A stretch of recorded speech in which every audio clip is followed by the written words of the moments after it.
Барлықтарыңызға сәлем. Бүгін біз қазіргі кезде салық режимін өзгерту бойынша видео түсіріп отырмыз.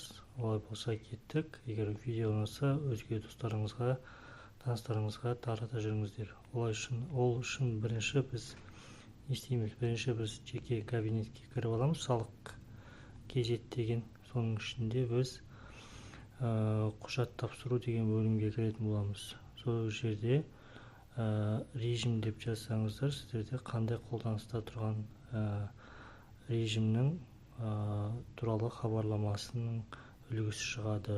Бұл кезде біз қолданылатын салу режимі туралы хабарламаны аша отырып, біз көрсетілген өзімізге қажетті салық режимін таңдап, салық төлеушінің жауапкершілігіне байланысты екі жерге галочка қоямыз да, содан кейін өзіміздің тіркелген салық басқармасының кодын қоятын боламыз.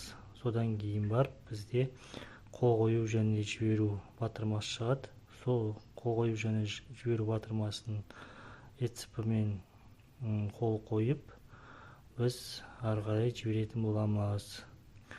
Яғни біз бұл жерде жіберілді ме, жіберілген жоқ па, оның барлығын біз менің құжаттарым бөлімінен қарайтын боламыз.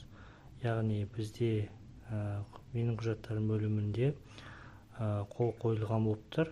Енді біз профильге кіріп, профильді қарау бөліміне кіреміз де, жаңарту батырмасын басатын боламыз. Осы кезде жаңарту батырмасын басқаннан кейін бізде барлығы жаңаратын болады. Сол кезде біз өзіміздің қандай режимге өткеніміз туралы көрсетіледі.